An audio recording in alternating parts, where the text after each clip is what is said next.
Guadalajara. Miguel, ¿qué tal? Muy buenos días, ¿cómo estás? Muy buenos días, Cecilia. Gracias por la invitación. No, al contrario, muchísimas gracias por tomar la comunicación con este espacio. Pues efectivamente es un conflicto que tiene bastante tiempo. ¿Nos podrías hablar un poquito de historia? ¿Cómo surge? ¿De dónde viene esta guerra entre ambas naciones? El conflicto en el que nos encontramos particularmente en estos días viene particularmente de los sucesos que acontecieron entre el año 2013 y el año 2014, cuando tras un intento de acercamiento de Ucrania con la Unión Europea, empieza a haber presión por parte de Rusia. Al final, el entonces presidente Víctor Yanukovych decide cancelar la firma de un acuerdo de asociación estratégica con la Unión Europea que podía pavimentar el camino para que Ucrania se integrase a la Unión, lo cual decepciona a los líderes de la Unión Europea, y esto lleva después a protestas de parte de amplios sectores de la población ucraniana que terminan con la renuncia y exilio del presidente Yanukovych. A partir de entonces viene una etapa de conflictos al interior de Ucrania, una especie de guerra civil, podría decirse, en la que termina por, sobre todo la parte del este de Ucrania, que es un área del país donde hay un fuerte número de población de rusoparlante, empiezan a tener una posición contraria a la del gobierno en Kiev. Empieza a haber encontronazos entre el gobierno en Kiev y, por supuesto, esta población. Y esto posteriormente lleva a que en 2014 haya una separación de la península de Crimea y después una solicitud de la misma de adhesión, tras un referéndum, a la Federación Rusa. A partir de entonces empieza a haber conflictos entre Kiev y Moscú, y por supuesto también hay presión de parte de Occidente. Se empiezan a imponer sanciones de parte de Estados Unidos y los países de la Unión Europea.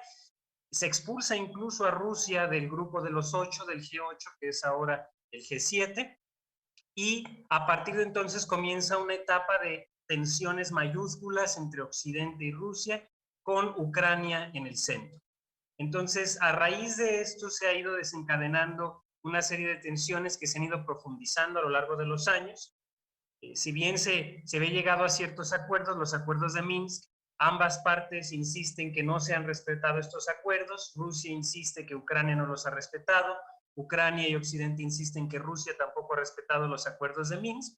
Y esto ha provocado una serie de tensiones y una gran desestabilidad. Sobre todo, la gran preocupación a la que Rusia hace referencia es que la población rusoparlante del este de Ucrania, en la región del Donbass, las provincias de Donetsk y Lugansk, han estado bajo asedio de parte del gobierno ucraniano, de parte de Kiev, y esto ha propiciado que Vladimir Putin insista en la necesidad de proteger a esta población rusoparlante de lo que él ha llamado un posible genocidio de parte del gobierno ucraniano.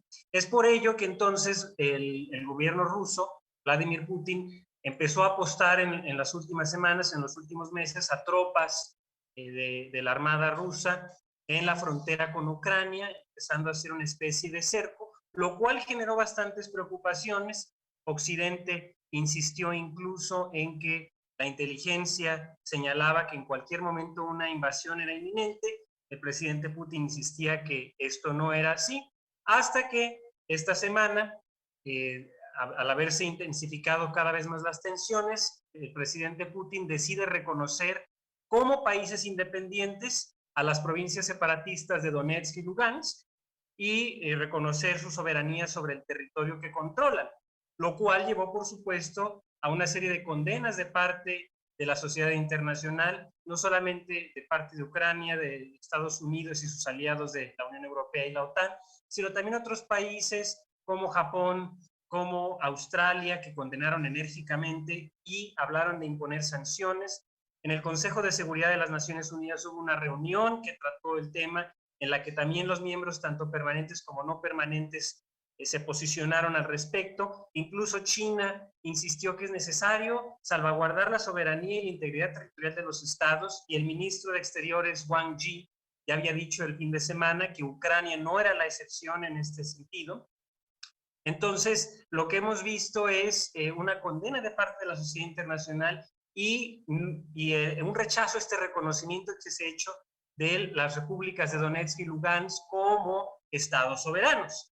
La cuestión aquí es que al reconocer esta soberanía, Putin lo que alega es que al mandar estas tropas para el mantenimiento de la paz, lo está haciendo en comunicación con estas repúblicas y a solicitud de las mismas, por lo cual no es una invasión a Ucrania. Sin embargo, lo que hemos visto en las últimas horas es justamente los mayores temores que tenía ya Occidente, que tenía Ucrania, que tenía Naciones Unidas, que era una posible invasión. Se había pensado que esto era una exageración, que Putin iba a optar por mantenerse en el status quo y no invadir Ucrania. Sin embargo, lo que hemos visto en las últimas horas es un ataque frontal de parte de Rusia hacia Ucrania. Rusia insiste que no ha declarado la guerra, que no es una invasión. Sin embargo, Rusia ha atacado la infraestructura militar de Ucrania. Esto es una agresión, de cualquier forma que se le quiera ver. En la sesión de emergencia que hubo hace algunas horas en el Consejo de Seguridad de Naciones Unidas, el secretario general de la ONU, Antonio Guterres, insistía que se había equivocado al pensar que esto no iba a suceder. Al final de cuentas, sucedió, hizo una súplica a Putin de que retrocediera y sacara las tropas. La mayoría de los miembros se manifestaron en contra, hubo enérgicos rechazos de estas medidas. México, por ejemplo, insistió que es necesario salvaguardar la integridad territorial de Ucrania, respetar la soberanía de Ucrania y llegar a una resolución pacífica de esta controversia. E incluso países como China e India insistieron nuevamente en el respeto a la soberanía. Entonces, en este sentido, Vladimir Putin se encuentra frente al rechazo de la gran mayoría de la comunidad internacional en cuanto a lo que ha hecho en las últimas horas, y las próximas horas serán cruciales. Se han reportado explosiones en varias ciudades importantes de Ucrania, incluyendo en la capital Kiev, así como en otros lugares como es la ciudad portuaria de Odessa.